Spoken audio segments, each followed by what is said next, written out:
nesse salão nobre, né, de tantas histórias que eu vi aqui nessa mesa, não são muito agradáveis não, mas enfim, então nós vamos dar continuidade àquilo que a gente se propôs, isso é acompanhar o surgimento dos direitos humanos ao longo da história. Então aqui me interessa fazer um curso de filosofia, isso aqui que eu vou dar hoje, se dá num semestre pelo menos, mas não interessa aqui toda a filosofia, interessa ver como as coisas surgiram, os direitos humanos, e onde se situam. E aqui os históricos são importantíssimos, como veremos já. Então estamos acompanhando a trajetória. Eu vou dar essa palestra então em dois tempos, como a doutora Sara acaba de anunciar. No primeiro tempo, então darei a doutrina histórica, talvez não dê para dar tudo.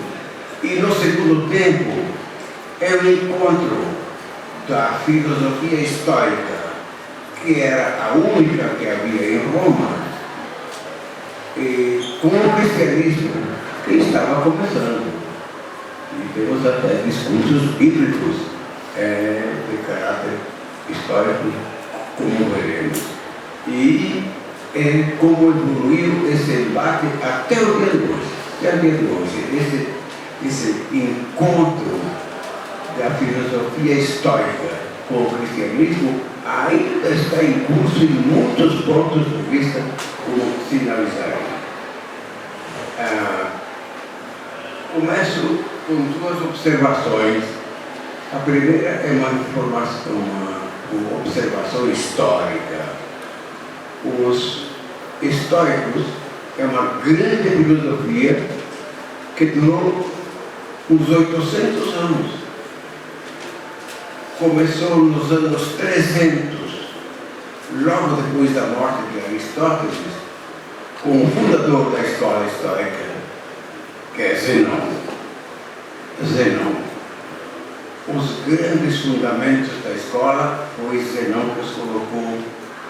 O organizador desses pensamentos foi Crisipo, veremos adiante a citação deles, mas se perderam e ficaram só lembranças de escola e que passou pelo estoicismo chamado médio, isso é, 2 séculos só de conservação das ideias, e finalmente o estoicismo romano, que é aquele que mais conhecemos.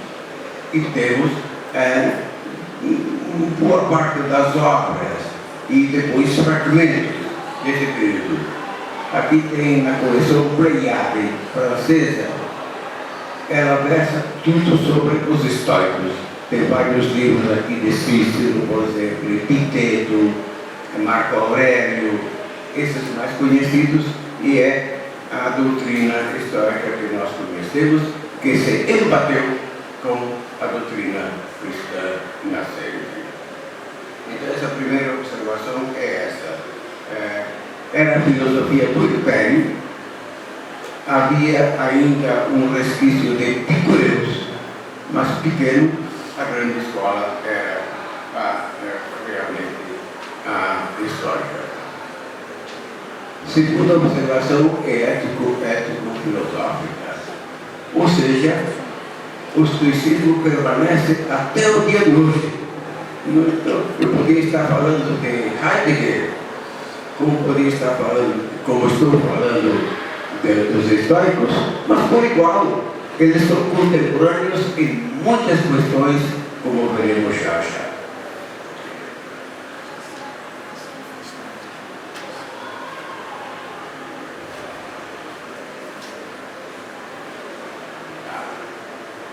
A Bruna é uma grande técnica dessas coisas.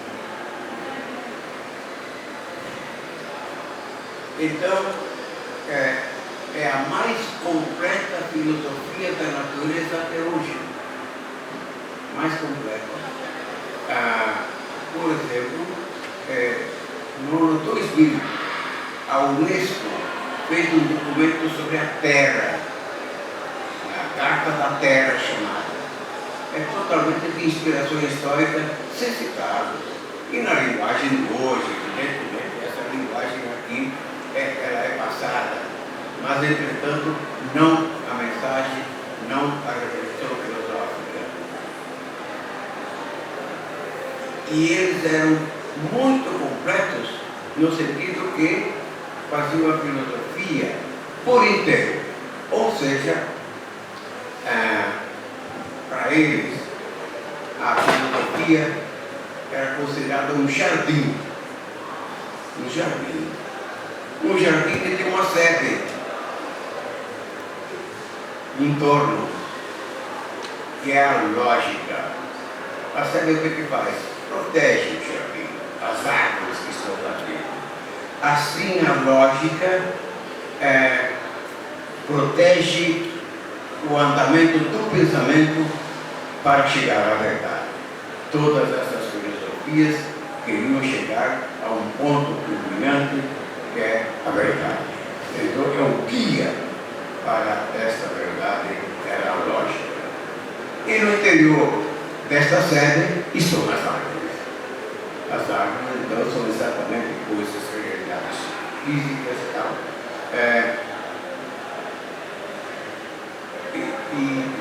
E isso aqui, sim, e a parte mais importante eram os frutos. Então tem a sede, tem as árvores e tem os frutos, e os frutos são a ética. O ponto mais importante da filosofia histórica é a ética, o coroamento.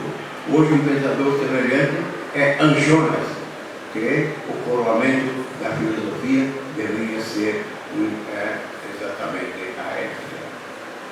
Bom, adiante desenvolverei um pouco esses dois temas que eu vou tratar da lógica, seria longo e chato.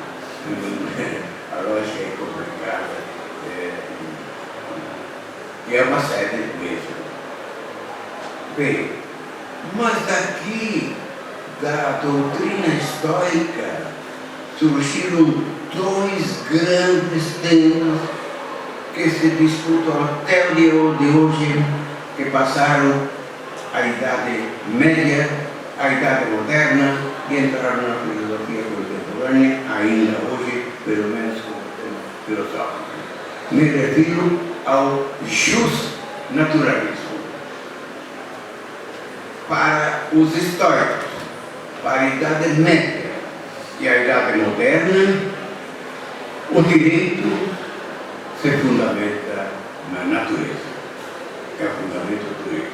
Para mim, é até hoje, mas não é mais preciso explicitá-lo, porque já foi tratado lá atrás, e aquilo que a natureza podia sugerir como princípios de direito já estão nas constituições de cada país. O direito natural, então, o direito que vem da natureza. Segundo grande tema, fundamental, tanto quanto o primeiro, é que os estoicos são o fundamento dos direitos humanos. Nós vimos que os direitos humanos começaram no tempo dos mitos e analisamos a Antígona.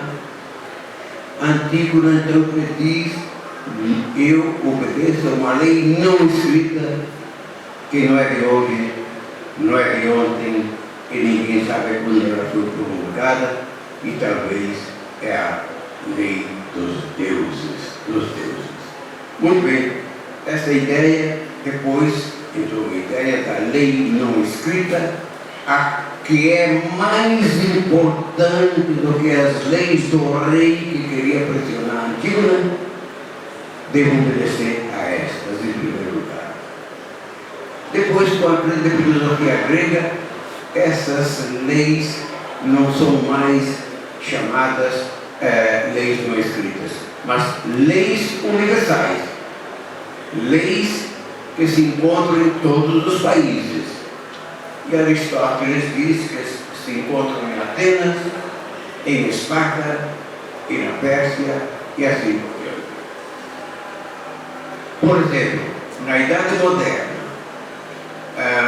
os filósofos, Rousseau, Hobbes, Locke, que são os pais filosóficos da modernidade política, eram justnaturalistas.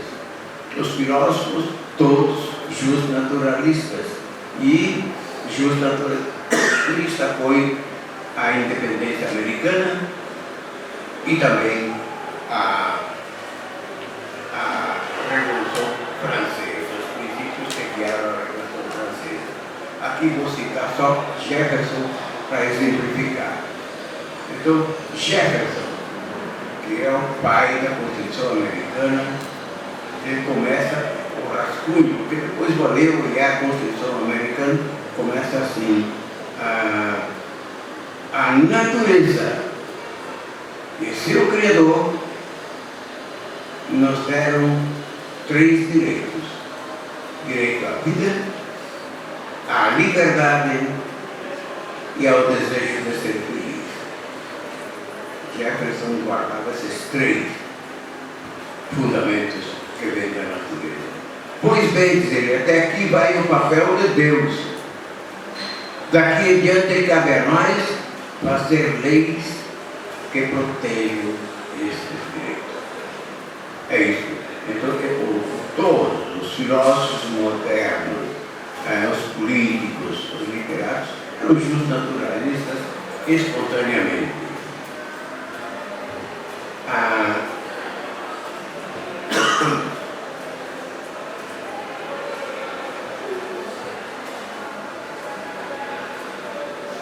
Assim, então nós temos o fundamento dos direitos, o fundamento da Constituição Americana na vida, liberdade e o direito de ser feliz. E a Revolução Francesa não é diferente. Liberdade, igualdade e fraternidade são coisas que vêm da natureza, como veremos mais adiante. Portanto, a ética